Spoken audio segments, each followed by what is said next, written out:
Quand on pense aux mathématiques, on a souvent l'image d'une matière scolaire, un peu abstraite, parfois même un peu intimidante. Mais si c'était beaucoup plus que ça? Et si en fait les maths étaient l'architecture cachée de notre monde, le langage qui décrit absolument tout, de l'orbite des planètes jusqu'à la structure d'une symphonie? Alors attaquons tout de suite avec la question qui fâche. Est-ce que les maths, c'est vraiment un truc utile pour tout le monde, ou est-ce que c'est une affaire réservée aux ingénieurs et aux physiciens? Eh bien, la réponse pourrait bien nous surprendre. La réponse, c'est un grand non. Et la preuve, elle est juste là, dans notre portefeuille. Chaque mois, quand on gère un budget comme celui-ci, on ne fait pas que des additions et des soustractions. On résout un vrai problème mathématique. Allouer 40% au loyer, 25% à la nourriture, tout ça c'est de l'arithmétique pure et simple. On utilise des pourcentages, des proportions, souvent sans même y réfléchir. C'est sans doute l'application la plus universelle des maths dans nos vies. Et cet exemple, ce n'est vraiment que la pointe de l'iceberg. Allons voir comment cette logique mathématique s'infiltre dans des aspects encore plus familiers de notre quotidien. Prenez la cuisine par exemple. On a une super recette pour 4 personnes, mais ce soir on est 7 à table. Qu'est-ce qu'on fait? On adapte les proportions. Ce petit calcul, 500 grammes multiplié par 7 divisé par 4, c'est une règle de 3. C'est un calcul de proportionnalité tout bête. C'est une opération mathématique que des millions de gens font chaque jour, souvent de tête sans même s'en rendre compte.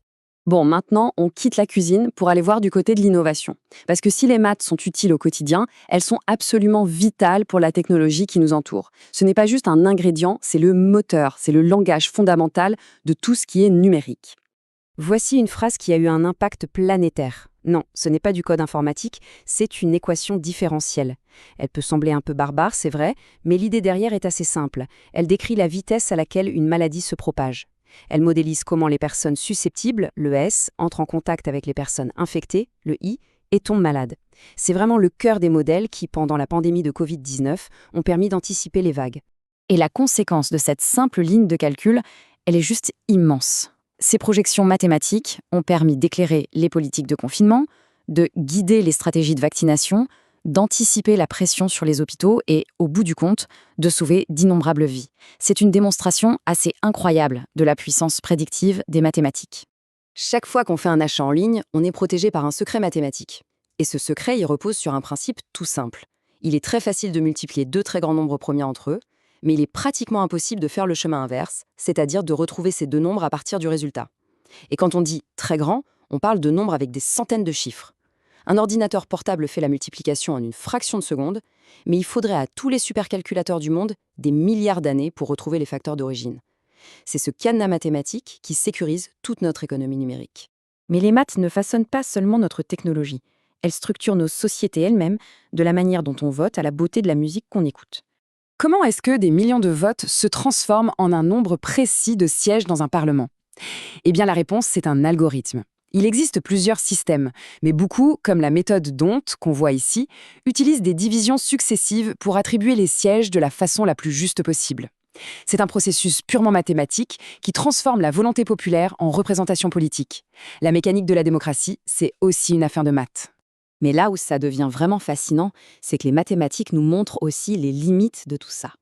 Le théorème d'Arrow a prouvé mathématiquement qu'aucun système de vote ne peut être parfait. Il y aura toujours un compromis à faire entre différents critères de justice. Donc les maths nous donnent les outils pour construire la démocratie, mais elles nous donnent aussi l'humilité de savoir qu'aucun de ces outils n'est parfait. Et cette structure mathématique, on la retrouve même dans l'art.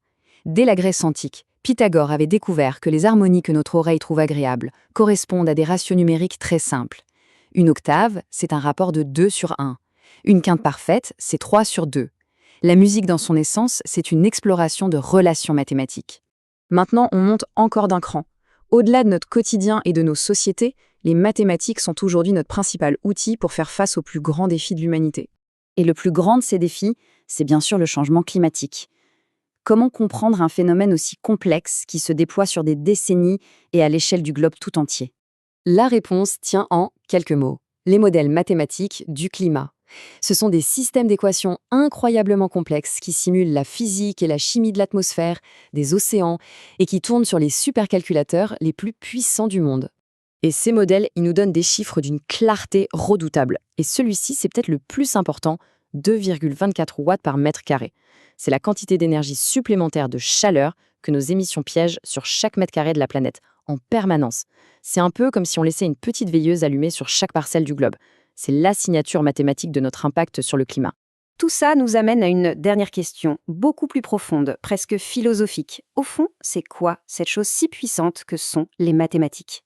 C'est le grand débat, est-ce que les maths sont découvertes ou inventées ?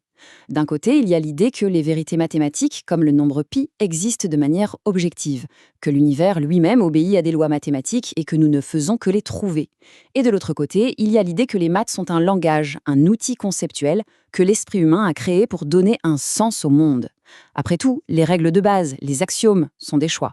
C'est un débat qui n'est toujours pas tranché.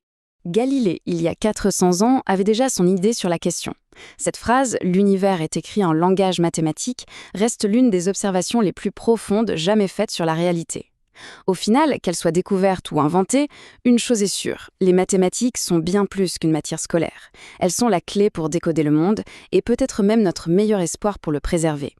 La vraie question n'est donc pas de savoir si on s'en sert, mais plutôt comment on peut mieux les comprendre.